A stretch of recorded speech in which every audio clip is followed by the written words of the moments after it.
বিসমিল্লাহ ইন্নাল হামদালিল্লাহ নাহমাদুহু ওয়া নাস্তাইনুহু ওয়া নাস্তাগফিরুহু ওয়া নাউযু বিল্লাহি মিন শুরুরি আনফুসিনা ওয়া সাইয়্যাতি আমালিনা মান ইয়াহদিল্লাহু ফালা মুদিল্লা লাহু ওয়া মান ইউদ্লিল ফালা হাদিয়া লাহু ওয়া আশহাদু আল লা ইলাহা ইল্লাল্লাহু ওয়াহদাহু লা শারীকা লাহু ওয়া আশহাদু আন্না মুহাম্মাদান আবদুহু ওয়া রাসূলুহু আম্মা বা'দ ফা ইন্না খায়রাল হাদিসি কিতাবুল্লাহ ওয়া খায়রুল হাদী মুহাম্মাদিন সাল্লাল্লাহু আলাইহি ওয়াসাল্লাম ওয়া শাররুল উমুরি মুহদাসাতুহা ওয়া কুল্লু মুহদাসাতিন বিদআহ ওয়া কুল্লু বিদআতিন দালালাহ ওয়া কুল্লু দালালাতিন ফিন-নার। আসসালামু আলাইকুম ওয়া রাহমাতুল্লাহি ওয়া বারাকাতুহু। Causes behind the increase and decrease of ইমান অথবা ইমান বাড়া এবং কমার পেছনের কারণগুলা, এই নামের বই শায়খ আব্দুর রাজ্জাক আল আব্বাদ মদিনা ইউনিভার্সিটির এখনকার টিচার, রিয়েল টাইম টিচার আর কি। এবং বই অনেক বেশ কিছু বই আছে ওনার। তো এই বুকলেটটা তার একটা বইয়ের একটা চ্যাপ্টার থেকে ট্রান্সলেট করে এটাকে ডিফাইন করা হয়েছে। তো এটার ভিতরে আমরা আমাদের এক বোন মারফিজা, উনি আমাদের ইসের অ্যাডমিন, গ্রুপগুলোর অ্যাডমিন, কন্যা যায় জননী এবং সত্য সন্ধানী এগুলোর অ্যাডমিন। উনি দেখলাম যে এই বইয়ের সূচিপত্র থেকেই আরকি জিনিসগুলা পয়েন্ট ওয়াইজ দিছেন, যেভাবে এই সূচিপত্রটা সাজান। তো আমরা causes for the increase of iman শেষ করছি, যেগুলা কারণ থাকে সেটা শেষ করছি। এখন আমরা আছি causes for the decrease of iman. তো এই অংশটারও আবার ২ টা ভাগ আছে। একটা হচ্ছে ইন্টারনাল কজেস বা ভিতরের কারণগুলা, অন্তঃস্থ কারণগুলা। আরেকটা হচ্ছে এক্সটার্নাল কজেস বা বাইরের কারণগুলা। তো ইন্টারনাল কারণগুলোর ভিতরে ৪ টা করছেন, এখানে মেনশন করছেন। ইগনোরেন্স বা অজ্ঞতা, হিডলেসনেস, ২ নাম্বারটাতে হিডলেসনেস, অ্যাভার্শন অ্যান্ড ফরগেটফুলনেস। হিডলেসনেস মানে কোন একটা জিনিস সম্বন্ধে মনোযোগ না দেওয়া বা আ ম বা খেয়াল করে সেটাকে সেটা থেকে যে গ্রহণ, মানে কি শিক্ষা বা কি করতে হবে সেগুলা নিয়ে চিন্তা ভাবনা না করা, সেটা আসে, সেই কথাগুলো আসবে। অ্যাভার্শন হচ্ছে বিরক্ত হওয়া কিছুর উপর বা কোনো কিছুর উপর রিপালসিভ ফিল করা, মানে ওটার প্রতি আ মানে অ্যাট্রাকশন ফিল না করা বা এক ধরনের অনীহা। আচ্ছা, ফরগেটফুলনেস হচ্ছে আ গাফালা, যেটাকে আমরা বলি ভুলে যাওয়া। ভুলে যাওয়া ২ টাইপের আছে, যাই হোক এটা আমরা পড়বো পরে। ৩ নাম্বার পয়েন্টটা হচ্ছে committing disobedience and embarking upon sinful deeds, অবাধ্যতার কাজ করা এবং গুনার কাজে লিপ্ত হওয়া। আর ৪ নাম্বার ইন্টারনাল কজেস এর ভিতরে আসতেছে। অন্তরের কারণগুলোর ভিতরে আসতেছে। ৪ নাম্বার হচ্ছে the soul that greatly commands evil, এমন এমন অন্তরাত্মা যেটা আ খারাপ কাজের দিকে ইনক্লাইন্ড বা খারাপ কাজ করার জন্য প্ররোচনা দেয় নিজেকে। মানে নিজের নফস যেটা প্ররোচনা দেয় আরকি, বা করতে, করতে ইউজড হয়ে যায় না মানুষ? অনেক সময় কিন্তু একটা খারাপ কাজ করে, যেমন সিগারেট স্মোকিং এর কথাই বলি। ১ম যে সিগারেট যারা খায় তারা ১ম যেদিন জীবনে টানটা দিছে খুবই বিস্বাদ লাগছে। হয়তো কাশি দিছে বা গন্ধ লাগছে, দুর্গন্ধ লাগছে বা একটা নেগেটিভ হইছে। কিন্তু over the period of time কি হইছে? সে ইউজড হয়ে গেছে সেই খারাপ কাজটাতে। এবং তারপরে তার তার সেলফ যে সে চায়, মানে যেকোনো একটা কিছু, একটা ক্রেভিং জন্ম হয় তার সেই খারাপ কাজটা করার জন্য। তখন আর তার কাছে সেটা ভালো খারাপেরই থাকে না। এইরকম সেন্স গুলো আসবে আরকি। যাই হোক, আমরা এই অনুযায়ী পড়ি। যেভাবে এটাকে সাজানো হয়েছে সে অনুযায়ী পড়ি। ইন্টারনাল কজেস এর ভিতরে ১ম টা হচ্ছে ইগনোরেন্স, অজ্ঞতা। বেশিরভাগ মানুষের, বেশিরভাগ ইমানের দুর্বলতার কারণ হচ্ছে কিন্তু অজ্ঞতা। এটা একটু খেয়াল করলে বুঝবেন। জাস্ট ফর এক্সাম্পল ধরেন, আমি চিন্তা করতেছিলাম, আমি গানের কথাটা চিন্তা করছিলাম। গান বা মিউজিকের কথা চিন্তা করতেছিলাম। বাংলাদেশে গান বা মিউজিক শোনে না বা কখনো শোনে নাই এরকম মানুষ আমার মনে হয় না ১৭ কোটির ভিতর ১৭ জনও পাওয়া যাবে। মানে কথার কথা বলতেছি আরকি। যেমন গুনি নেই সেভাবে ১৭ জন। মানে এটা এতই আমাদের কাছে ডাল ভাত। আমাদের ট্রেনে, আমাদের বাসে, আমাদের রেস্টুরেন্টে, আমাদের এয়ারপোর্টে, আমাদের দোকানে, আমাদের মলে, যেকোনো জায়গায় আপনি যান, চাইনিজ রেস্টুরেন্টে, যেকোনো জায়গায় যান মিউজিক বাজতেছে। এই যে ব্যাপারটার ভিতরে হয়তো যারা নামাজ পড়েন, যারা রোজা রাখেন, যারা হজ করেন, যাকাত দেন, তারাও এটার ভিতরে আছেন এবং তারাও এটাকে কিছু মনে করতেছেন। এর পেছনে এই ধরনের ব্যাপারগুলোর পেছনে কিন্তু মেইন রিজন হচ্ছে ইগনোরেন্স। তাদের কখনো এই জ্ঞানটাই হয় নাই যে হোয়াটস রং উইথ মিউজিক বা কি হয় একটু মিউজিক শুনলে, একটু গান শুনলে বা একটু করলে। আর যারা ধরেন একটু কনজারভেটিভ, তারা বা অনেক আছেন যারা ধরেন প্রেমের গান বা সিনেমার গান এগুলো এভয়েড করেন। তাদের দেখবেন হয়তো কাওয়ালি শুনতেছেন বা নাশিদ শুনতেছেন বা ওই ধরনের ব্যাপারগুলোতে ইন্ডালজ। তো এটা কেন হচ্ছে? এটা ইগনোরেন্স এর জন্য হচ্ছে। কারণ মানে বহুলাংশে ইগনোরেন্স এর জন্য হচ্ছে। কারণ তারা কখনো শেখেনি নাই, জানেনি নাই, বোঝেনি নাই যে এটা ইসলামের পরিপন্থী একটা জিনিস, ইসলামে হারাম একটা জিনিস বা এই জিনিসটা যার হবে মানে যে মিউজিকের ভেতর থাকবে বা যার অন্তরে মিউজিকের প্রতি টান থাকবে অথবা যার মস্তিষ্কে মিউজিক থাকবে তার মানে তার মস্তিষ্কে তার অন্তরে ঈমান ডিপ্লিট করে যাবে। নিফাক জন্ম নিবে এবং ডিপ্লিট করে যাবে। যেটা নিয়ে আমরা একটা একটা ডিটেইলস হালাকা বলতে পারেন সিরিজ আমরা করছি যেটা আমাদের চ্যানেলে লাগানো আছে। The music made me do it.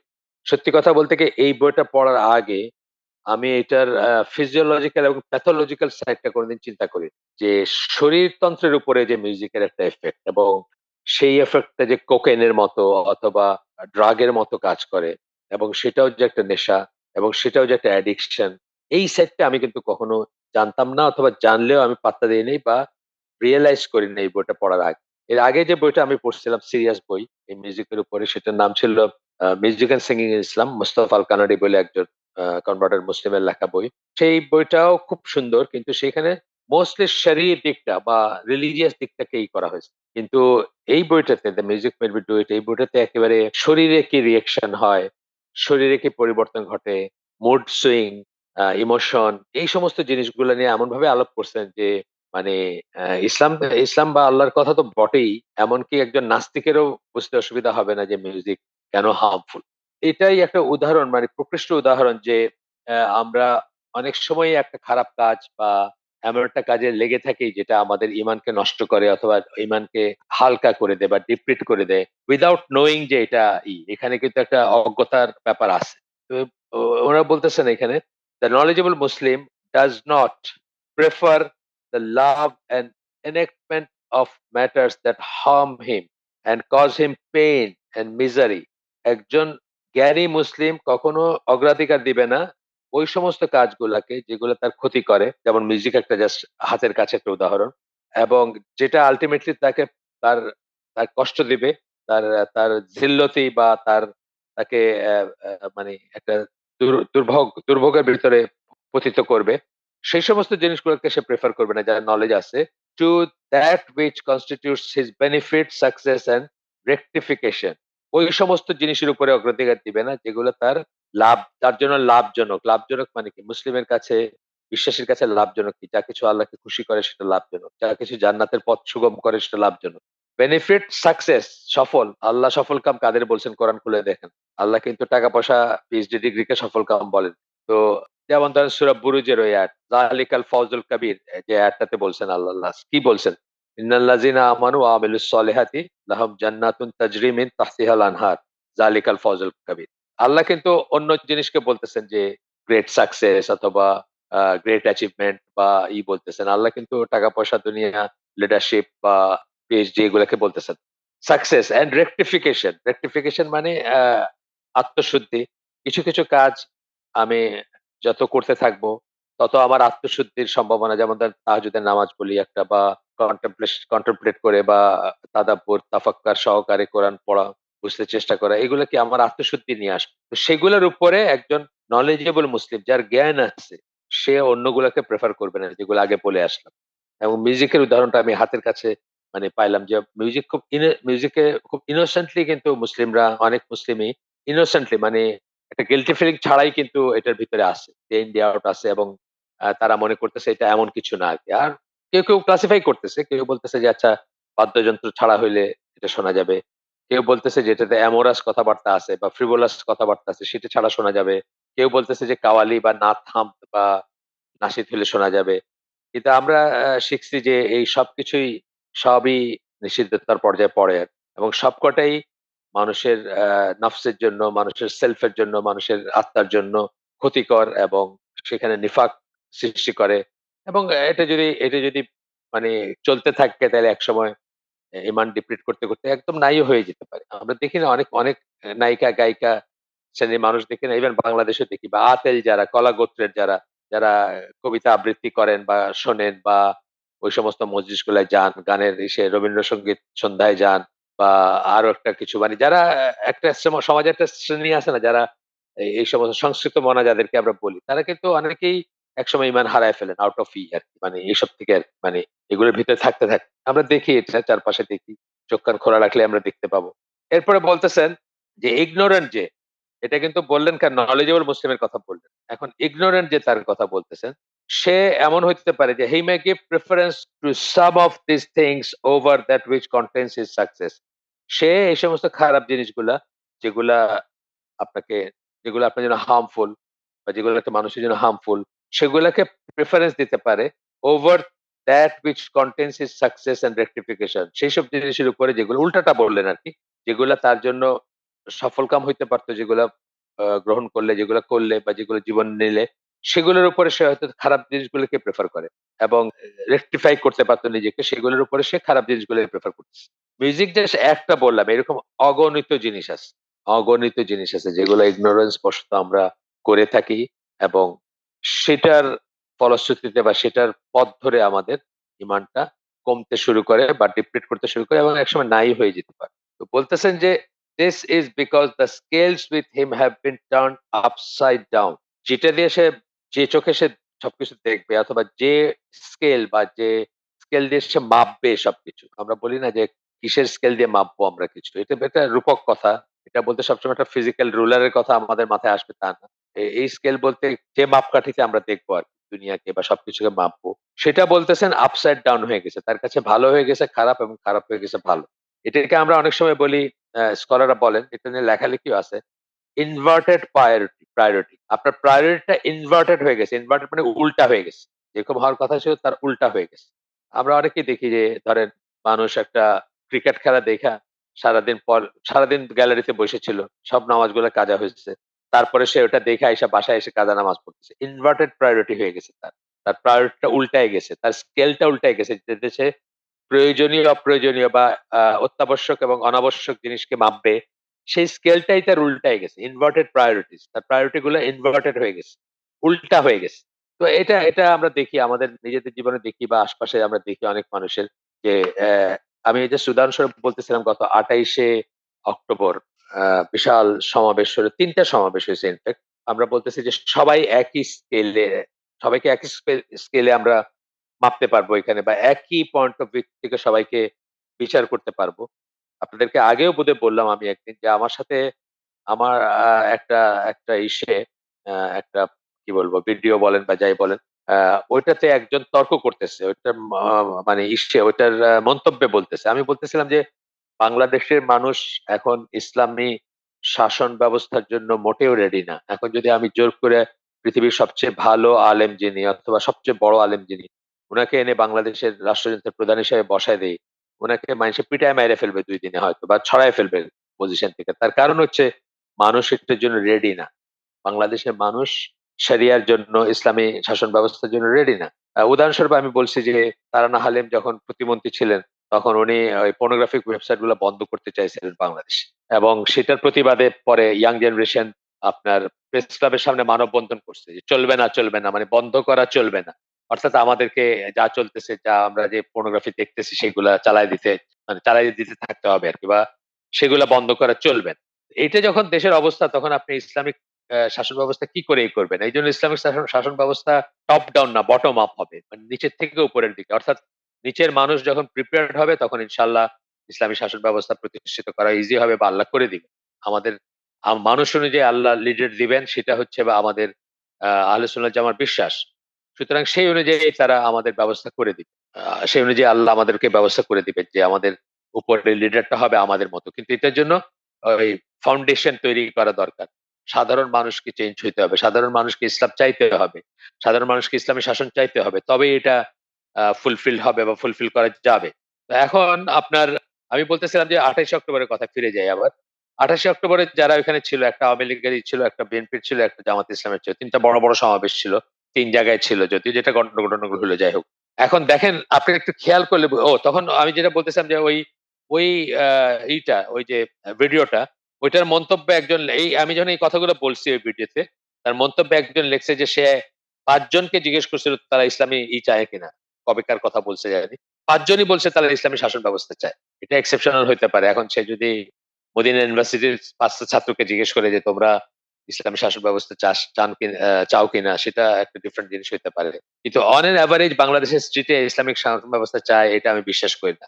তো সেটারই হিসাবে আমি বলতেছিলাম যে ২৮শে অক্টোবর সেখানে আওয়ামী লীগের, বিএনপির এবং জামায়াতে ইসলামের মানুষরা ছিলেন।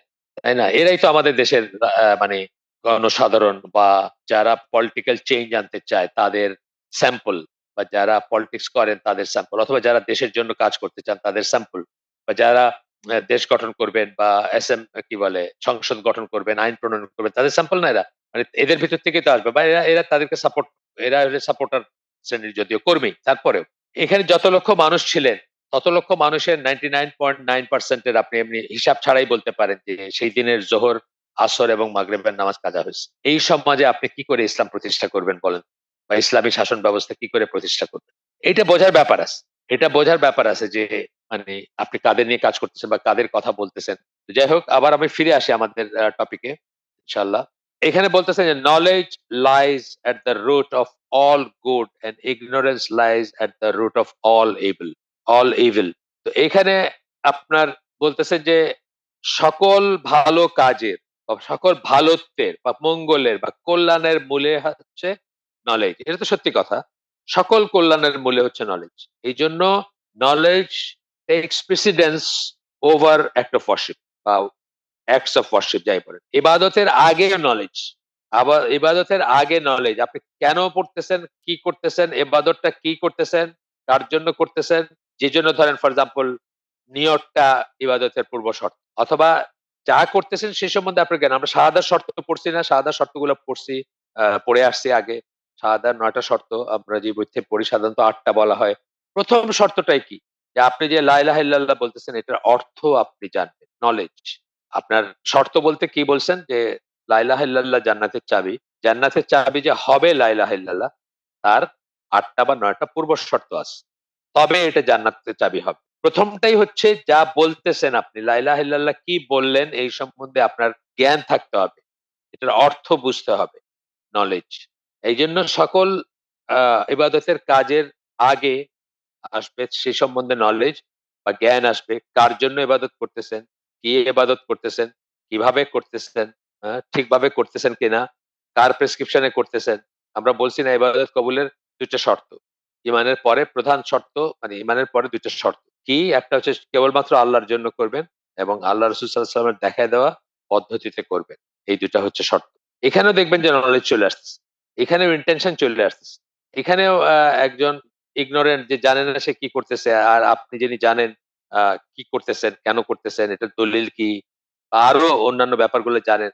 বা আল্লাহ সম্বন্ধে যার জ্ঞান আছে, সে একটা ইবাদতে যেভাবে করবে, মানে যেভাবে ইবাদত করবে, যার সে সম্বন্ধে জ্ঞান নাই, সে সেভাবে করবে না। সে হয়তো জাস্ট এটা উঠা-বসা করবে। বা একটা অভ্যস্ত একটা বাবা করছে, বাবা করে, চাচা করে, বড় ভাই করে, আমিও করি। এরকম একটা ব্যাপার হবে। তো বলতেছেন যে সকল মঙ্গল বা কল্যাণের মূলে হচ্ছে নলেজ বা জ্ঞান, এবং সকল অজ্ঞতার মূলে হচ্ছে, সকল খারাপ জিনিসের সকল খারাপ জিনিসের মূলে হচ্ছে অজ্ঞতা। অত্যন্ত দামি একটা কথা। এক লাইন কথা, কিন্তু আসলে অনেক চিন্তা করার ব্যাপার আছে। যে মানুষটা ফেনসিডিল খাচ্ছে অথবা ইয়াবা সেবন করতেছে, এটার পেছনে তার সবচেয়ে বড় মানে তার পেছনে একটা রিজন হচ্ছে সে এটার যে কি খারাপ ইফেক্ট, বা সে যে নিজেকে হত্যা করতেছে, বা কত বড় সমস্যার ভিতরে নিজেকে নিয়ে যাচ্ছে, অথবা সে নিজে নিঃশেষ হয়ে যাচ্ছে, এই বোধগুলো তার থাকে না। এই বোধগুলো তার নাই, বা এই জ্ঞানটা তার নাই। সেজন্য কিন্তু সেটা করতে পারতেছে। এরপরে বলতেছেন যে primary reason for love of oppression, transgression, embarking upon obscene acts, কি বললেন? এইসব জিনিসের প্রতি ভালোবাসা। কিসের প্রতি? অপ্রেশন মানে জুলুম। জুলুম মানে আপনাদের বলছি যে জুলুমের জেনারেল মিনিং কি বলছি আগে? যে অঠিক কাজ। যেকোনো অঠিক কাজকে আমরা জুলুম বলি। ট্রান্সগ্রেশন সীমা লঙ্ঘন। যেকোনো কিছুতে সীমা লঙ্ঘন। এমনকি সেটা ধরেন অ্যাপারেন্টলি মুবাহ কাজগুলাতেও হইতে পারে। অ্যাপারেন্টলি যেগুলো পারমিটেড সেই সমস্ত কাজগুলাতেও সীমা লঙ্ঘনটা অপছন্দের। যেমন ধরেন খাওয়া বেসিক্যালি পারমিটেড, কিন্তু ওভার ইটিং যেটা সেটা সীমা লঙ্ঘন। সেটা হার্মফুল। আচ্ছা, এরপরে বলতেছেন এম্বার্কিং আপন অবসিন অ্যাক্টস, অশ্লীল কাজে জড়িত হওয়া বা অশ্লীল কাজে যুক্ত হওয়া, অ্যান্ড কমিটিং আনলফুল ডিডস, অবৈধ কাজ যেগুলা সেগুলা করা, ইজ ইগনোরেন্স। প্রাইমারি রিজন হচ্ছে এগুলার কি? Is ignorance. এইগুলার প্রতি ভালোবাসা থাকা। হচ্ছে অজ্ঞতার জন্য হচ্ছে। অবসেন এইগুলা দেখেন, এটার একটা উদাহরণ দেই। জাস্ট কিভাবে অজ্ঞতা। যারা পর্নোগ্রাফিতে অ্যাডিক্ট হন, তারা কিন্তু আল্টিমেটলি ইম্পোর্টেন্ট হয়ে যান। দ্যা ভেরি থিং যেটা সে যার তাড়নায় সে এই জিনিসগুলাতে মোর অ্যান্ড মোর ইন্ডালজ হচ্ছে বা জড়িত হচ্ছে, অ্যাডিক্ট যার কথা বললাম, সে কিন্তু সেই সক্ষমতাটাই হারায় ফেলতেছে। সিমিলারলি যে জীবন এনজয় করতে গিয়ে একটা নেশা করতেছে, এটা এই ইয়াবা হোক, এটা কোকেন হোক, এটা অন্য কিছু হোক, তার কিন্তু জীবনটাই সে হারায় ফেলতেছে এই প্রসেসে। তার জীবনটাই নিঃশেষিত হয়ে যাচ্ছে। সে মনে করতেছে লাইফ এনজয় করতেছে সে, অথচ সেই লাইফটাকে সে হারায় ফেলতেছে বা নষ্ট করে ফেলতেছে। তো বলতেছেন is ignorance and the corruption of knowledge or the corruption of intent, এইগুলোর জন্যই সেই কাজগুলাতে এই কাজগুলোকে ভালোবাসে। খারাপ কাজগুলাকে সে ভালোবাসে। ইগনোরেন্স অজ্ঞতা, জ্ঞান নাই তার। And the corruption of knowledge অথবা নলেজের ভিতরে কারাপশন বা দূষিত নলেজ। যে সোর্স থেকে পাইছে সেই সোর্সটা সঠিক না। যে সোর্স থেকে পাইছে সেই সোর্স অফকোর্স যারা ধরেন যে যারা এসবকে সঠিক মনে করে বা যারা এগুলোকে প্রোপাগেট করে তারা কি বলবে নাকি এগুলার কি সাংঘাতিক রকম ইফেক্ট আছে? তারা কখনো বলবে? বলবে না। বা বললেও তারা অর্ধেক বলবে। মানে একটা একটা লিপ সার্ভিস দিবে। Cigarette smoking is hazardous for your health. বাস শেষ হয়ে গেল এক লাইন। তারপরে ঐটার মোড়কে সিগারেট বিক্রি করতেছে। কিন্তু তারা কি কোনো ডিটেইলসই বলবে যে আসলে কেন হার্মফুল, কোথায় বা যেটা যেটা শুনলে বা যেটা জানলে একজন ভয়ে সিগারেটের কাছে যাবে না, সেই পরিমাণ তারা বলবে না। কারণ তাহলে তাদের বিজনেস ফেল করে যাবে। তো যাই হোক বলতেছেন যে ইগনোরেন্স হয় অজ্ঞতা, না হয় কারাপশন অফ নলেজ। নলেজ কিন্তু সেটা দূষিত সোর্স থেকে আসছে। যারা পর্নোগ্রাফি প্রোভোকেট করে তারা কি বলবে নাকি কখনো পর্নোগ্রাফিতে মানে কি সাংঘাতিক ক্ষতি হয়ে যায় মানুষের, সেটা বলবে না তারা। অথবা বলতেছেন কারাপশন অফ ইনটেন্ট। ইনটেন্ট মানে নিয়তের কারাপশন। নিয়তটাতে গড়বড় হয়ে গেল। সেইজন্য কিন্তু এই সমস্ত জিনিসগুলো হবে। অপ্রেশন, transgression, embarking upon obscene acts এবং কমিটিং আনলফুল ডিড। ইনটেন্ট এর করাপশন যেমন ধরেন আপনি কারো একটা জমি দখল করতে চান। আপনার খুব পছন্দ হইছে। আপনি তাকে এসব হয় গ্রামে-গঞ্জে সবসময় হয়ে থাকে। আপনি তার জন্য এমন একটা সিচুয়েশন ক্রিয়েট করলেন যে সে ফিল করবে যে এই জমিটা ছেড়ে দেওয়াটাই তার জন্য বেটার। যেমন তেমন করে ছুটায় ফেলাটাই তার জন্য বেটার। কারণ তার জন্য অসহ্য হয়ে গেছে সিচুয়েশনটা। তো এই আপনি একটা খারাপ ইনটেনশন নিয়ে এই জিনিসগুলোর ব্যবস্থা করলেন যাতে সে এই কাজটা করে। মানুষ তো করে থাকে এগুলো। তো মানুষ করে থাকে এগুলা বা মানুষ ২ বিঘা জমি সেই কবেকার রবীন্দ্রনাথের লেখা আমরা পড়ছি। আ এছাড়া এখনকার দিনে এগুলো চলতেছে। বসুন্ধরা গ্রুপ বা এই বড়, বড় যাদেরকে ল্যান্ড গ্র্যাবার বলি আমরা বা ভূমিদস্যু বলি আমরা। তারা কি করে? তারা তো এইসব কাজগুলোই করে। একটা মানুষের জন্য ওইখানে এক্সিস্টেন্স টাকে দুর্বিষহ করে দেয়। সেই মানুষটা তখন এসে বলে, "ঠিক আছে, যা দেন, দেন আমি চলে যেতেছি এখান থেকে।" এই ব্যাপারগুলো যেমন। And the corruption of intent traces back to the corruption of knowledge. এবং এই যে আপনি জমি দখল করতেছেন, তার জন্য আপনার একটা একটা ইনটেন্ট বা আপনার নিয়তে গড়বড় হয়ে গেছে। আপনি সেইজন্য তাকে যেভাবেই হোক বাধ্য করতেছেন আপনার কাছে জমিটা বিক্রি করার বা আপনি সেটা যাতে নিয়ে নিতে পারেন সেটার ব্যবস্থা করতেছেন। এটা traces back to corruption of knowledge এবং এটা আমি জাস্ট একটা উদাহরণ দিছি। এটা এখানে নাই। আমার উদাহরণ এটা। Traces back to corruption of knowledge. কোথায় যাবে? আপনার নলেজের করাপশন। আপনি যদি জানতেন যে আপনি এগুলো নিয়ে যেতে পারবেন না। আপনি যদি রিয়ালাইজ করতেন যে এটার জন্য আখিরাতে আপনি কত বড় ক্ষতিগ্রস্ত হবেন। আপনার যদি নলেজ থাকতো যে আখিরাত আছে, আল্লাহর কথা সত্য, আল্লাহর ওয়াদা সত্য। এই সব যদি আপনার থাকতো, তাইলে আপনি এই জিনিসটাতে যাইতেন না আপনার। আপনার নলেজটা কারাপ্টেড হয়ে গেছে। আপনার যে জ্ঞান, সেই জ্ঞান বলতেছে নগদ যা পাও হাত পেতে নাও, বাকির খাতায় শূন্য থাকে। এখানে এনজয় করে চলে যাও। অন্যেরটা দখল করে হইলেও, অত্যাচার করে হইলেও এনজয় করো লাইফ। যেভাবে আমাদের দেশের বিলিয়নিয়াররা করতেছেন। ব্যাংক থেকে পয়সা চুরি করে নিয়ে ২২,০০০ কোটি টাকা। তারপরে সেটা দিয়ে তো অন্যান্য কাজগুলা করতেছেন। আমাদের দেশে যারা লোন নেন তারা বড়, বড় লোন যেগুলো আরকি প্রজেক্টের জন্য নেন বা বড় কিছুর জন্য। তারা সেটা দিয়ে ১ম এই বিদেশে একটা বাড়িঘর করেন, ব্যবসা খুলেন। সিঙ্গাপুরে তারা সিআইপি হয়ে যান। সিঙ্গাপুরের মতো দেশে তারা কমার্শিয়ালি ইম্পোর্টেন্ট পারসন হয়ে যান। এইসব আরকি। এইসবের পেছনে কি আছে? এসবের পেছনে আছে যে কারাপশন অফ নলেজ। তার এটা জ্ঞান নাই যে তিনি আখিরাতে আল্লাহর সম্মুখীন হবেন এবং প্রত্যেকটা সেন্টের জন্য তাকে হিসাব করতে হবে। জ্ঞান নাই, বিশ্বাস নাই অথবা উনি জেনেও না জানতেছেন তার নলেজটা করাপ্টেড ইত্যাদি। তো বলতেছেন hence ignorance and corruption of knowledge from form the main and primary reason for the corruption of actions and weakness of iman. Action এর যে করাপশন, যেকোনো কাজের ভিতরে যে আমরা দুষ্ট কাজগুলা করি, সেগুলার প্রাইমারি রিজন কি? অজ্ঞতা অথবা ভুল নলেজ। একটা অজ্ঞতা মানে নলেজই নাই আপনার। আরেকটা নলেজ আছে কিন্তু সেটা কারাপ্টেড। সেটা সত্যের সাথে মিথ্যা মিশে আছে। অথবা পুরাটাই মিথ্যা। অথবা একটা ভুল সোর্স থেকে আসছে সেটা। সেইজন্য। এই ব্যাপারে ইবনুল কাইয়িম বলেন, তার একটা বই থেকে উদ্ধৃত করতেছেন এখানে। আমরা পুরাটা পড়বো উদ্ধৃতিটা। কারণ উদ্ধৃতি শর্টকাট করার কোনো উপায় নাই। ইবনুল কাইয়িম বলতেছেন, "It has been purported" মানে "It has been assumed" এটা ধরে নেওয়া হয় যে that the corruption of intent is caused by corruption of knowledge আপনার যে নিয়তে যে গড়বড়টা আসতেছে এটা জ্ঞানেই যে গড়বড় আছে সেখান থেকে আসতেছে। এই যে আপনি একজনের জমি দখল করার জন্য আপনার নিয়তে যে গড়বড়টা আসলো সেটা এই জন্য আসলো যে আপনার এই জ্ঞান নাই যে এই কাজটা আপনার জন্য কত গর্হিত, এই কাজটা আলটিমেটলি আপনাকে কোনো লাভ এনে দিবে না এবং এই কাজটা জন্য আপনি জবাবদিহি করতে হবে এবং আরো অনেক রকমের আসবে এখান থেকে। জমি-জমা নিয়ে বাংলাদেশে মানুষ খুন হয়ে যায় না? জমি-জমা নিয়ে তো খুন হয়ে যায় মানুষ। অ্যান্ড অন থাকে। বংশ পরম্পরায় চলে। আমি জানি এরকম ৪০ বছর ৫০ বছর ধরে কেস চলতেছে। একজনের সাথে আরেকজনের মুখ দেখা-দেখি নাই। এখানে তো ২ পার্টি কারেক্ট হতে পারে না। নিশ্চয়ই এক পার্টি জেনে শুনে খারাপ কাজ করছে এবং এক পার্টি জালেম আর এক পার্টি মজলুম। তো এগুলা তার করাপশন অফ নলেজ মানে কি? তার এই নলেজটাই নাই যে এটা কত গর্হিত কাজ। তার এই নলেজটাই নাই যে এটার জন্য সে দুনিয়াতে এবং আখিরাতে নিগৃহীত হবে। তার এই নলেজটাই নাই যে সে দুনিয়া ছেড়ে চলে যাবে। এটা নিয়ে যেতে পারবে না সাথে। আরো অনেক কিছু মানে on and on and on. সেই নলেজ গুলো তার কারাপ্টেড বলে সে মনে করতেছে যেন তেনভাবে এটা তার চাই। Since if the person truly knew of the harm and its implication ধরেন পরকীয়ার কথাই বলেন। মানে পরকীয়া আরেকজন একটা বউ সুন্দর সেটা দেখা সে আর এটা করতে যেন তেন ভাবে ওইটা তার দরকার, ওই বউকে তার দরকার, ওই মেয়েকে তার দরকার। এটা কি?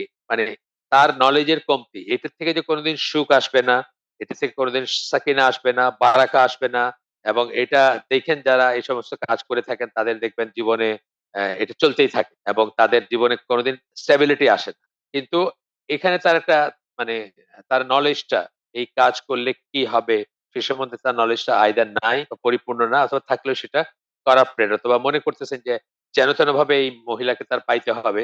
একবার পাইলেই তার জীবনের সমস্ত সমস্যার সমাধান হয়ে যাবে। কিন্তু যখন বাস্তবে সেটা ঘটবে তখন দেখবেন যে সমস্যা আরো বহুগুণ বেড়ে গেছে। আমি ওই যে বিদেশি একটা লেখাতে পড়তেছিলাম পরকীয়া সম্বন্ধে। তো যে মহিলা আ লিখতেছেন উনি হচ্ছেন ওটার একজন। আর আরেকজন যিনি মানে একজন ম্যারিড মানুষের সাথে তার অ্যাফেয়ার ছিল। সেই ম্যারিড মানুষটা তো উনি বলতেছেন যে সে তার ছেলেকে, মেয়েকে, বউকে ফাঁকি দিয়া মিথ্যা কথা বইলা আমার কাছে আসতো। আর আমি মনে করতেছি আমাকে সে সত্যি কথা বলতেছে। আমাকে সে কত ভালোবাসে, কত পছন্দ করে এগুলো বলতেছে, এগুলোকে আমি সব সত্যি মনে করতেছি। আমার মাথায় একবারও আসে নাই যে সে তার সবচেয়ে প্রিয়জন গুলাকে প্রতারণা করে মিথ্যা বলে আমার কাছে আসতেছে। আর আমি ভাবতেছি যে সে আমার কাছে সব কথাগুলো সত্যি বলতেছে। সে আমাকেও মিথ্যা বলতেছে। মানে এইটা যেমন একটা উদাহরণ আরকি। আমি হঠাৎ মনে পড়ল বললাম আপনাকে।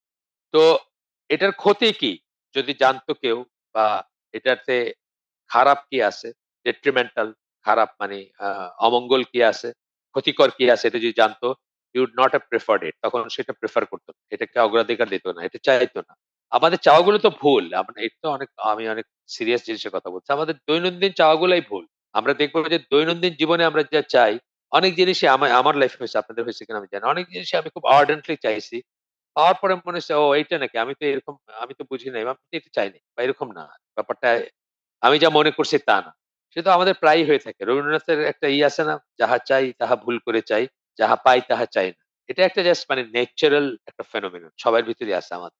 This is why when one has knowledge that a particular desirous and delicious food contains poison যখন কেউ জানবে তার সবচেয়ে প্রিয় খাবার ধরেন desirous যেটা তার প্রিয়, যেটা সে তার তার চাওয়ার, delicious যেটা খুব মজা খাইতে, সেটার ভেতর পয়জন আছে, বিষ আছে যখন সে জানবে।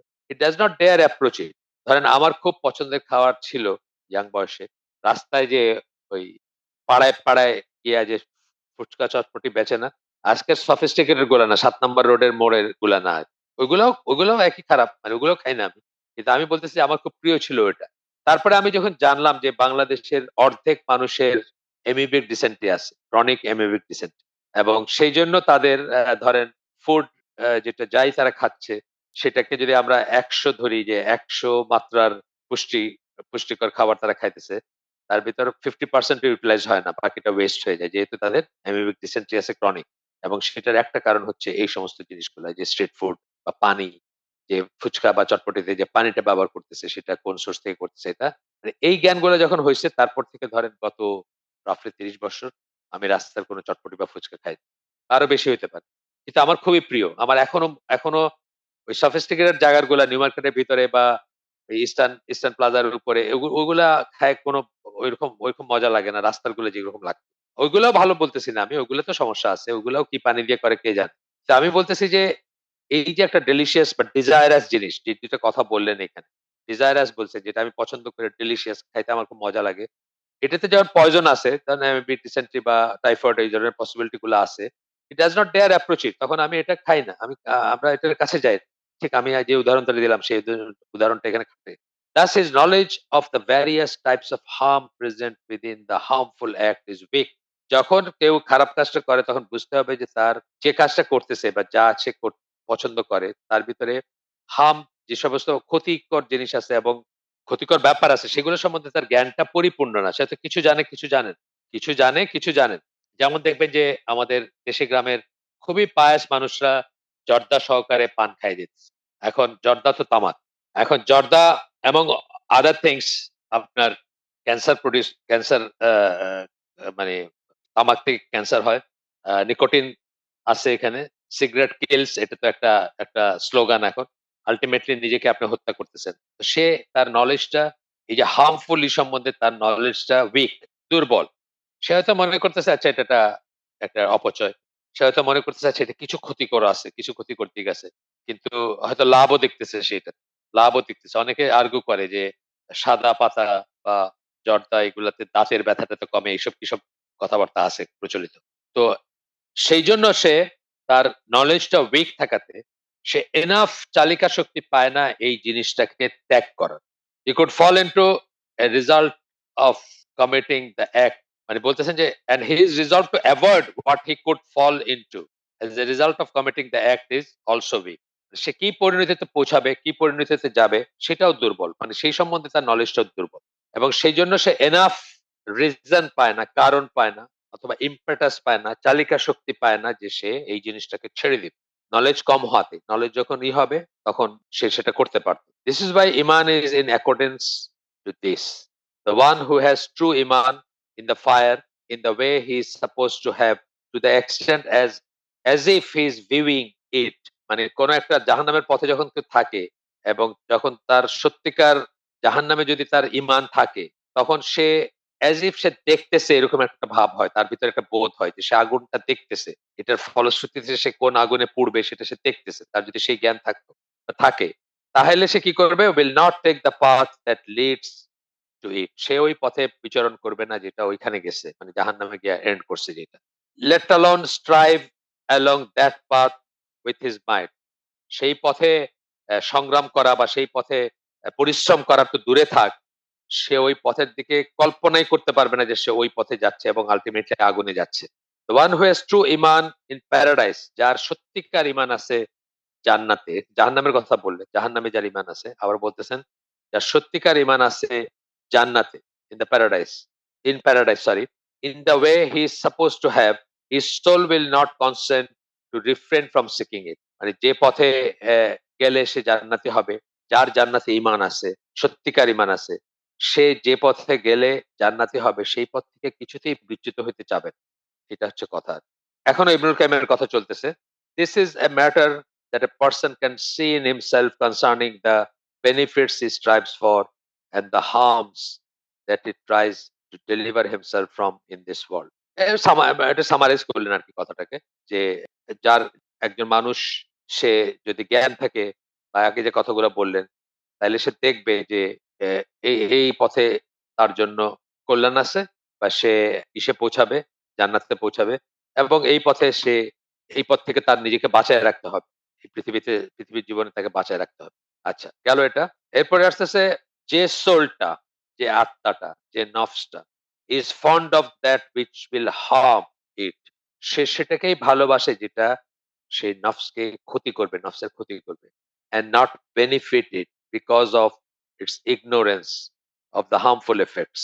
একটা শেষ একটা নফস বা একটা সেলফ বা একটা আত্মা যে জিনিসগুলা খারাপ, যে জিনিসগুলো তার জন্য ক্ষতিকর সেগুলাকে ভালোবাসবে, কারণ সে সেগুলার মানে উপরে যে বলে আসলেন সেটাই আবার বলতেছেন। যে কারণ সে সেগুলার খারাপ ইগুলা সম্বন্ধে ignorance আছে তার, তার অজ্ঞতা আছে। সে জানে না খারাপ ইফেক্ট গুলা সব জানে না বা আংশিক জানে অথবা কিছুই জানে না। অনেক সময় আমরা এক লেয়ারের জানি, আংশিক জানি কিন্তু পুরাটা জানি না। এরকম হয় না? হয়। যেমন ধরেন আমরা চিনির সাবস্টিটিউট, চিনি ক্ষতিকর সেটার সাবস্টিটিউট হিসাবে aspartame খাইতেছি। Equal to equal marker common sweetener যেটা aspartame। সেটা যে সেটাও যে অত্যন্ত হার্মফুল একটা জিনিস সেটা হয়তো আমরা জানি না। সুতরাং আমরা খুব কমপ্লেসেন্টলি মনে করতেছি যে আমি চিনি এভয়েড করলাম। আমি খুব ভালো একটা করলাম মানে কাজ করছি। কিন্তু আমি যে আরেকটা খারাপ কাজ করতেছি সেটা হয়তো আমি জানি না ইগনোরেন্স এর জন্য। এই উদাহরণগুলো এখানে আসে। One who examines in the noble Quran will find the greatest indication that ignorance is the cause for sins and disobedience. কোরআনের আয়াত যদি আমরা খেয়াল করে দেখি তাহলে আমরা দেখব যে আল্লাহ এভাবে বলছেন যে ইগনোরেন্স হচ্ছে অজ্ঞতা হচ্ছে গুনাহগার যারা গুনায় লিপ্ত হয়, গুনায় লিপ্ত হওয়ার একটা মেইন কারণ এবং অবাধ্যতার একটা মেইন কারণ। কতগুলো আয়াত আমরা জাস্ট টাচ করে যাব, পড়ে যাব। প্রথমটা হচ্ছে সূরা আরাফ ১৩৮ নম্বর আয়াত। আল্লাহ বলতেছেন, "They said, O Musa, make for us a deity just as they have deities." হে মূসা, তারা বলল, হে মূসা, বনী ইসরাইল বলছিল মূসাকে, মূসা আলাইহিস সালামকে, হে মূসা আমাদের জন্য এমন একটা উপাস্য বানায় দাও যেরকম তাদের উপাস্য আছে। মিনিং একটা মূর্তির ব্যবস্থা করে দেওয়ার। He said, "Verily you are people who are ignorant." Musa বললেন, তোমরা হচ্ছে এমন মানুষ যারা অজ্ঞ, ignorant, যারা জাহিল সোজা কথা। এরপরে একটা আয়াত আসতেছে, এটা সূরা নামল ২৭ নম্বর সূরা ৫৪ একটা না ২ টা আয়াত ৫৪ এবং ৫৫ নম্বর আয়াত। যেখানে আল্লাহ বলতেছেন, "And remember Lut" এবং স্মরণ করো লুতের কথা। When he said to his people, যখন তিনি তার মানুষজনকে বলছিলেন, "Do you approach vile sins while you see each other?" তোমরা কি সেই ঘৃণিত পাপে কি হও যখন তোমরা একে অপরের সাথে একে অপরের সাক্ষাৎ পাও? "Do you approach men in your lusts rather than women?" কামনা বাসনা বশত তোমরা কি পুরুষের কাছে যাও? মানে ছেলেদেরকে বলতেছেন ছেলেদের কাছে যাওয়ার কথা। homosexuality র কথা বলতেছেন এখানে। "In your lusts rather than women?" মানে মেয়েদের কাছে যাওয়ার চেয়ে তোমরা বা ওয়াইফদের কাছে যাওয়ার চেয়ে তোমরা ছেলেদের কাছে যাও। "Rather you are a people who are ignorant." তোমরা বরং এমন একটা জাতি বা এমন একটা জনগোষ্ঠী যারা জাহিল বা ignorant। এরপরের আয়াত সূরা জুমার ৩৯ নম্বর সূরা ৬৪ নম্বর আয়াত।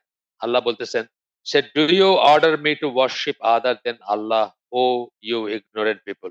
তোমরা কি আমাকে আল্লাহ ছাড়া অন্য কারো ইবাদত করতে বলছো বা বলো? "ও ইউ ignorant people." হে, এটা ডায়ালগ আরকি। ডায়ালগ অথবা মানে কাউকে উদ্দেশ্য করে কোনো একটা জনগোষ্ঠীকে উদ্দেশ্য করে বলা হচ্ছে। আল্লাহ বলে দিচ্ছেন বলো। তো ও ইউ ignorant people, হে জ্ঞানহীন বা জাহিল লোকজন, মূর্খ লোকজন। এরপরটা সূরা আহজাব ৩৩ নম্বর সূরা ৩৩ নম্বর আয়াত। আল্লাহ বলতেছেন, "Stay in your houses and do not display yourselves like that of the times of ignorance." জাহেলিয়াতের সময় অর্থাৎ ইসলাম পূর্ব সময়টাকে জাহেলিয়াতুল উলা বলা হয়। ১ম অজ্ঞতার যুগ বা সময়। তো আল্লাহ রাসূলের ওয়াইফদেরকে বলতেছেন আল্লাহ, ঘরের ভিতরে থাকতে এবং সৌন্দর্য প্রদর্শন না করতে জাহেলিয়াতের মানুষজন যেরকম করত। অর্থাৎ যারা সৌন্দর্য প্রদর্শন করত, তারা এটার detrimental effect সম্বন্ধে অজ্ঞ ছিল। এই সেন্সটাই আসতেছে। সেইজন্য তারা করত। তোমরা তাদের মতো হইও না। তোমরা তাদের মতো হইও না এবং তাদের মতো নিজেদের সৌন্দর্য প্রদর্শন করো না। এরপরে বলতেছেন, "The greatest reason for shirk, kufr, iniquities and embarking on sins that people fall into."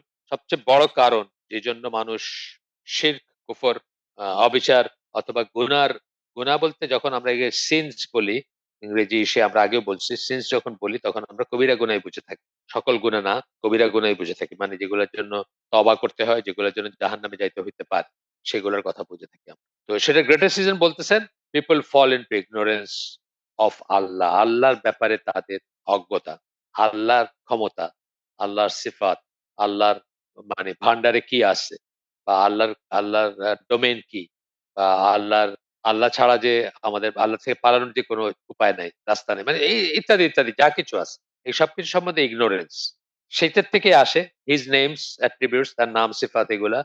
Reward and punishment. আল্লাহ কি আজর দিতে পারেন আমাদের, কি রিওয়ার্ড দিতে পারেন সেটা এবং কি পানিশমেন্ট দিতে পারেন সেটা। এই সবকিছু সম্বন্ধে জ্ঞানের অভাব থেকে কিন্তু মানুষের কুফর অথবা অন্যান্য গুনাহে লিপ্ত হয়। যা কিসের ignorance? আল্লাহ সম্বন্ধে ignorance, আল্লাহর গুণাগুণ সম্বন্ধে, আল্লাহর ক্ষমতা সম্বন্ধে, আল্লাহর রিওয়ার্ড এবং আল্লাহর পানিশমেন্ট সম্বন্ধে ইগনোরেন্স। সেখান থেকে কিন্তু মানুষ যাবতীয় গুনায় লিপ্ত হয় বা যেগুলো আমরা পড়লাম, বড়গুলা পড়লাম আমরা শিরক কুফর সহ বাকিগুলা পড়লাম। এরপরে বলতেছেন, whoever disobeys Allah and commits some form of sin is an ignorant person. যে আল্লাহর অবাধ্য এবং যে কোনো না কোনো গুনাহ করে সেই আসলে অজ্ঞ একজন ব্যক্তি। আমরা এটা এই একটা আয়াত পড়বো আমরা এখন সূরা নিসার ১৭ নম্বর আয়াত। এই আয়াতটার এক্সপ্লেনেশন এ সালাফরা এই কথাটাই বুঝছেন। আয়াতটা আমরা পড়ি। এখানে আল্লাহ বলতেছেন, "আল্লাহ only accept the repentance of those who do evil out of ignorance and repent soon afterwards." আল্লাহ কেবল তাদের, কেবল তাদের তওবা কবুল করেন যারা কোন একটা খারাপ কাজ অজ্ঞতাবশত করে এবং তার পরপরই যখন বুঝতে পারে তখন তওবা করে। It is they to whom Allah will forgive and Allah is all knowing, all wise. এদেরকে আল্লাহ ক্ষমা করবেন। ১ম কথা হচ্ছে যে খারাপ কাজটা কমিট করছে আউট অফ ইগনোরেন্স, অজ্ঞতাবশত করে ফেলছে, ভুলে করছে বা না জানাতে করছে বা এইটা যে ঠিক না সেটা না জেনে করছে। অনেক মানুষ আছে যেমন ধরেন ব্যাংকিং, সুদ ইত্যাদি জানেই নাই কখনো যে এগুলা এত গর্হিত। আনফরচুনেট সেটা। হয় কোরআন পড়ে নাই বা কোরআন নিয়ে চিন্তা ভাবনা করে নাই অথবা তাকে সমাজে কেউ বলে নাই। সমাজে every other person is involved in Rewa banking বা রিবা বেসড ব্যাংকিং এ অলমোস্ট সবাই না মানে এই আমাদের দেশের হয়তো 90% মানুষ কোনো না কোনোভাবে সুদী ব্যাংকের সাথে জড়িত, সুদের কারবারের সাথে জড়িত। সুতরাং একজন মানুষ সে ইগনোরেন্স বা ইগনোরেন্ট ছিল এই ব্যাপারে এবং সে এটাতে জড়িত হইছে। কিন্তু যখনই সে জানছে তখনই সে তওবা করছে। রিপেন্ট সুন আফটারওয়ার্ডস ইগনোরেন্স টা যখনই মানে ইগনোরেন্স টা যখন ছিল না, যখন ইগনোরেন্স টা দূর হইছে তাকে যখন কেউ বুঝাই দিছে বা সে যখন বুঝছে বা সে যখন পড়ছে, it is they to whom Allah will forgive. এইরকম যারা অনিচ্ছাকৃতভাবে করছে তাদেরকে আল্লাহ মাফ করে দিবেন। বা যারা সাথে তওবা করছে, যারা অজ্ঞতাবশত একটা খারাপ কাজ করছে এবং সাথে তওবা করছে। এইজন্য আপনাদেরকে আমি বলছি যে একটা ধরেন এই সুদের কথা যখন আসলে সুদ দিয়ে উদাহরণটা দেই, যে একজন মানুষ সে সুদী ব্যাংকে চাকরি করে ধরেন সুদের সাথে সম্পৃক্ত। সে সুদকে হারাম মনে করে প্রতিনিয়ত আল্লাহর কাছে কান্নাকাটি করে আল্লাহ যেন তাকে এখান থেকে বের করে নিয়ে আসেন এবং সে আপ্রাণ চেষ্টা করে। সে কিন্তু মুসলিম, গুনাহগার হইলেও মুসলিম সে। কিন্তু আরেকজন মানুষ আছে সে কখনোই সুদ খায়নি। কিন্তু সে মনে করে যে সুদ আপনার ঠিকই আছে, কোনো সমস্যা নাই সুদ। সে কি করলো? সে আসলে কখনোই কিন্তু আল্লাহর কাছে ফিরে আসলো না। তওবা করলো না। স্বীকার করলো না সে একটা ভুল করছে এবং সেইজন্য ক্ষমা চাইলো না। ঠিক আছে? এটার ভেতর তফাৎ আছে কিন্তু। ১ম জন কিন্তু গুনাহগার মুসলিম, 2nd জন কিন্তু কাফের। যে মনে করতেছে যে না সুদ ঠিকই আছে, সুদ হারাম না। বা সুদ হারাম হওয়ার কোনো কারণ নেই। সে কিন্তু কাফের। সে নিজে সুদ না খাইলেও সে কাফের। আরেকজন সুদ খাইছে বা সুদের ইসের সাথে ট্রান্সেকশন এর সাথে জড়িত ছিল, চাকরি করত সুদী ব্যাংকে। কিন্তু সে স্বীকার করত সুদ হারাম এবং সে মনে সে কান্নাকাটি করত, আল্লাহর কাছে তওবা করত, ফিরে আসার চেষ্টা করত। হয়তো কোনো কনস্ট্রেইন্ট ছিল তার যেজন্য পারে নাই। সে কিন্তু তথাপি মুসলিম বাট গুনাহগার মুসলিম। এরপর একটা আয়াত আসতেছে সূরা আল আনাম ৫৪ নম্বর আয়াত। আল্লাহ বলতেছেন, "Your Lord has written mercy for himself." তোমার রব তার নিজের জন্য বা নিজের উপরে করুণা লিখে রাখছেন। নিজের জন্য করুণা লিখে রাখছেন। So that if any of you does evil out of ignorance, সেজন্য তোমাদের কেউ যদি খারাপ কিছু করে ফেলে আউট অফ ইগনোরেন্স অজ্ঞতাবশত and thereafter repents এবং তার পরপরই সে তওবা করে and does righteous good deeds এবং ভালো কাজ করে, then surely he is oft forgiving, most merciful. দিয়ে বুঝাচ্ছেন আল্লাহ তাকে আল্লাহ মাফ করে দিবেন। কি বললেন? ইগনোরেন্স বশত খারাপ কাজ করা, তারপরেই বোঝার পরেই রিপেন্ট করা, তওবা করা এবং ভালো কাজ করা। ভালো কাজ করে সেটাকে কম্পেনসেট করার চেষ্টা করা। তাদের জন্য আল্লাহ অফট ফরগিভিং, এখানে বোধহয় গফুরুর রহিম, হ্যাঁ। অফট ফরগিভিং এবং most merciful. Out of ignorance কথাটা কিন্তু একটা বোঝার ব্যাপার আছে। অজ্ঞতা বশত করছে। একটা বই আছে আল উযরু বিল জাহলি, অজ্ঞতার অজুহাত। আকরামুজ্জামান বিন আব্দুস সালাম আমাদের হালাকা নিয়েছিলেন। লেখকের নামটা আমি ভুলে গেছি, আরবি বই। সেটা থেকে আমাদেরকে পড়ে শোনাইছিলেন যে অজ্ঞতার অজুহাত কতক্ষণ খাটবে, এটা কিন্তু একটা কোয়েশ্চেন মার্ক। কার খাটবে? আমাদের এই যুগে কার খাটবে? কার জন্য প্রযোজ্য হবে? এটার কনক্লুশনটা বা এটার ভয়ংকর। তার কারণ দেখেন সাধারণভাবে মনে করা যায় আহলুল ফাতরা যাদের বলা হয় যে ধরেন এক নবীর থেকে আরেক নবীর মাঝখানে যারা আসছেন, তাদের অজ্ঞতার অজুহাত খাটার বেশ মানে বেশ লাইকলি যে তাদের অজ্ঞতার অজুহাতটা গ্রহণযোগ্য হবে আল্লাহর কাছে। কারণ তারা বলতেই পারেন যে আমাদের কাছে তো কোনো নবী ছিল না, আমাদের কাছে কোনো নবী আসে নাই। পার্টিকুলারলি দেখেন মক্কার যারা কুরাইশ ছিলেন, তাদের সেই ইসমাইল আলাইহিস সালামের পরে তো বিরাট একটা টাইম গেছে। ঈসা আলাইহিস সালাম যদিও শেষ নবী আল্লাহ রাসূলের আগে, তার খুব একটা মেসেজ তাদের কাছে পৌঁছায় নাই বা তেমন একটা না, এবং উনার পরে রাসূল সাল্লাল্লাহু আলাইহি ওয়াসাল্লাম আসার আগে একটা ভ্যাকুয়াম ছিল। এইজন্য আমাদের কাছে স্বাভাবিকভাবে মনে হতে পারে যে মক্কার মানুষজনের তো অজ্ঞতার অজুহাত খাটার কথা। যারা আ আ রাসূল সাল্লাল্লাহু আলাইহি ওয়াসাল্লাম আসার আগে মারা গেছেন বা যারা আ ওই মাঝখানের সময়টায় ছিলেন, সবাই তো এটা হওয়ার কথা। সবার তো আল্লাহর কাছে গ্রহণযোগ্য হওয়ার কথা অজ্ঞতার অজুহাতটা। কিন্তু আমরা জানি সহিহ হাদিস থেকে যে আল্লাহ রাসূলের বাবা এবং মা দুজনেই জাহান্নামী। তাদের কিন্তু অজ্ঞতার অজুহাত খাটে নাই। তার মানে খাটে নাই। তারা তো মানে মুশরিক ছিলেন। কেন খাটেন? তার কারণ হচ্ছে যে তখনও যারা আ মক্কায় বা মনোথেইস্টিক একটা গ্রুপ ছিল। দিনে হানিফ বলে একটা কথা শুনছেন না? মনোথেইস্টিক একটা গ্রুপ ছিল। ওয়ারাকা বিন নওফল বা এরকম আরো মানুষ ছিলেন। তাদের প্রেজেন্স এ বা তাদের একটা সমষ্টি থাকা সত্ত্বেও কেন মক্কার মুশরিক যারা তারা এসব নিয়ে চিন্তা ভাবনা করেন নাই, জানার চেষ্টা করেন নাই। পসিবলি এরকমই কারণ। যেজন্য তাদের অজ্ঞতার অজুহাত খাটে নাই। আমি তো আমার কাছে যে কেউ জিজ্ঞেস করলে তো আমি মনে করতাম যে হ্যাঁ, তাদের তো অজ্ঞতার অজুহাত খাটার কথা। তাদের তো এটা থাকার কথা। এবং অজ্ঞতার অজুহাত যদি রিয়ালি কারো কাছে কোনোভাবেই কোনো মেসেজ না পৌঁছায়, তাকে তো আল্লাহ পানিশ করবেন না বা তাকে আল্লাহ করবেন না। তাকে কিয়ামতের দিন আবার বিচার করার একটা ব্যবস্থা করা হবে বা আরো অন্যান্য কথাবার্তা আছে এখানে। যাই হোক, সেখানে আমরা যাচ্ছি না। তো আমরা বলতেছি যে এই আল্লাহ রাসূলের বাবা-মার যদি অজ্ঞতার অজুহাত না খাটে এবং তারা যদি ব্র্যান্ডেড হন অ্যাজ মুশরিক বা অ্যাজ আ মানে জাহান্নামী বা যাই হোক, আ তাহলে আমাদের অজ্ঞতার অজুহাত কিভাবে খাটবে বলেন? যেখানে আমাদের এভরি আদার ঘরে একটা কোরআন অন্তত আছে। প্রত্যেকটা ঘরে, যেকোনো ঘরে হাদিস আছে আমাদের কাছে, কোরআনের তাফসীর আছে আমাদের কাছে। সোর্সেস এর কোনো শেষ নাই। এইজন্য এই অজ্ঞতার অজুহাতটা যে আমি জানি না বা জানতাম না এটা বলার আমাদের বেলায় খাটবে কিনা এটা খুব সিরিয়াস একটা প্রশ্ন। ওই বইটা গোটা বইটা এটা নিয়ে। এবং ওই বইটা পড়ার পরে বা শোনার পরে আরকি, ওই বইটা থেকে যে পড়ে শোনাইছেন বা যে কথাগুলো আলোচনা করছেন সেগুলো শোনার পরে আমি কিন্তু আমার আব্বা-আম্মার জন্য সবসময় দোয়াতে এই একটা সেন্টেন্স এক্সট্রা বলি। যে আল্লাহ, তাদের অনেক ভুল ত্রুটি ছিল। তাদের অজ্ঞতার অজুহাত তুমি গ্রহণ করো। আমরা নিশ্চয়ই অজুহাত দেখাবো সেদিকে। আমি তো এটা জানি না, এটা তো শুনি নাই, এটা তো বুঝি নাই, এটা তো জানতাম না। অনেক মানুষই বলে। আমি আমার আ শ্বশুরের একটা গল্প বলে শেষ করে দিই আজকেরই। নজরুল ইসলাম উনার খুব প্রিয় চরিত্র। তো আমি নজরুল নিয়ে একসময় গবেষণা-টবেষণা কইরা দেখলাম যে নজরুলকে আসলে টেকনিক্যালি মুসলিম বলা যায় কিনা এটা নিয়ে বিতর্ক আছে। অনেক বিতর্ক থাকতে পারে বা বিতর্কর অবকাশ আছে। খুবই গ্রে এরিয়া।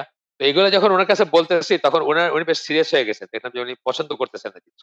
তারপরে একসময় বললেন যে, "আরে মিয়া, ওই সময় যদি তোমার আলবানি থাকতো তাহলে নজরুলও হইতো। ওই সময় আলবানি ছিল?"